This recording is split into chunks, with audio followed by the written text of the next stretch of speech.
Now we have the verdict in the Karen Reed case. She was found not guilty on murder and manslaughter charges in the death of her Boston police officer boyfriend, John O'Keefe, as hundreds of her supporters cheered outside the courthouse.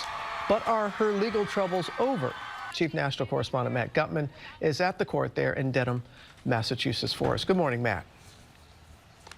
Hey, good morning, Robin. There was a moment in that courthouse yesterday where the judge announced that the jury had a verdict, but then pulled it back. The judge saying she'd never experienced anything like that. And the hundreds of Karen Reed supporters out here collectively held their breath. And then just a couple of minutes later, that verdict was read in court, not guilty on the major counts, and the crowd out here just erupting in a roar. Defendant not guilty or guilty? So say you, Mr. Foreman. Those words triggering a roar from Karen Reed supporters so loud it poured through the courthouse walls.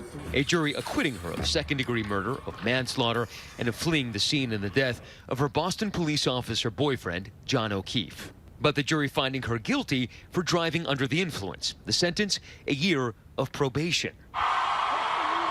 Reed then emerging from the courthouse.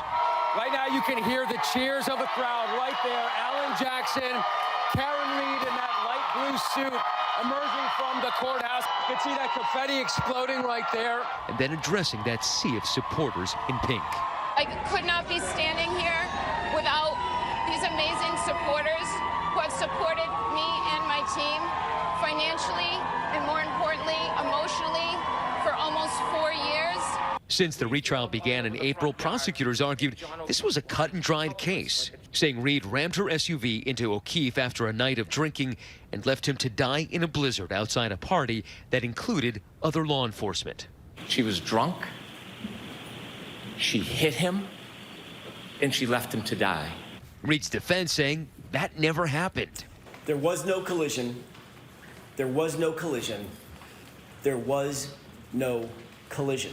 They suggested a more sinister scenario, alleging O'Keefe was attacked that night, dragged outside this house, and then mauled by the family dog, and that lead homicide investigator Michael Proctor helped cover it up. It was corrupted by a lead investigator whose misconduct infected every single part of this case, from the top to the bottom. In an exclusive interview, we asked Proctor about those allegations. Did you plant evidence? Absolutely not. We're talking about people in your community, your neighbors, who believe it. This is not strangers. This is people in Canton. Why do you think that is? That's just the loud minority. We've had an overwhelming amount of support. And overnight, Reed celebrating that victory with her family. Happy. I'm happy. Thank you. I fought for John O'Keefe harder than anyone. Meanwhile, O'Keefe's family and friends gathering after the verdict to remember John. Johnny deserved much more than this. This circus, it's unacceptable. But you respect the jury's decision. It's what it is. The O'Keefe family telling me also that they were very disappointed with that verdict, but that they are resilient and that they'll keep fighting. And that means that Karen Reed is not out of the legal woods yet. The O'Keefe family has already filed a wrongful death civil suit against her. Now that the legal criminal trial is over, that civil suit can begin. Guys. And we're going to talk to our chief legal analyst, Dan Abrams, about that. Thank you so much, Matt.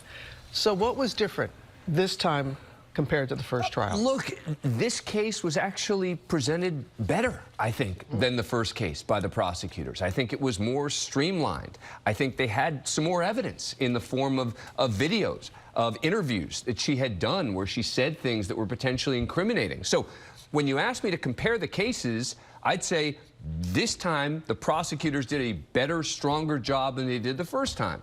So what's the difference? The jury.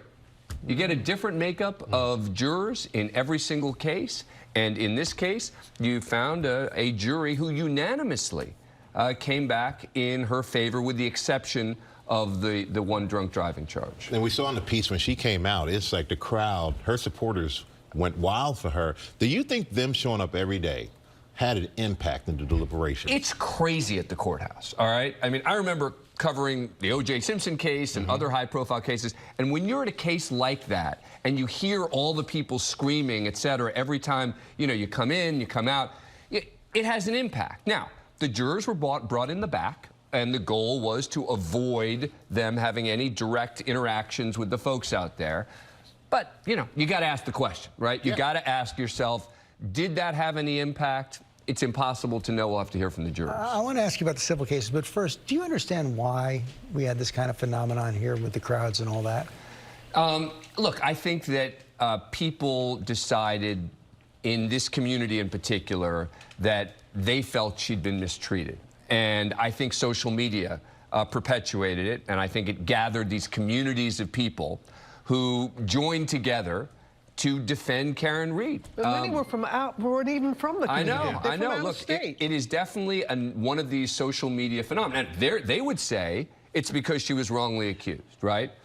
You know, I think that's a little tougher. And she still faces civil proceedings. And remember, in a civil case, the legal standard is different, right? Because in a criminal case, it's proof beyond a reasonable doubt. In a civil case, it's a lower standard for the family, just more likely than not. So there's a much better chance that they could win in a civil case, but they're still going to have some of the same issues that the prosecutors had here with regard to some of the police evidence. Wow. All right, Dan. Thank you so much. Always appreciate your expertise.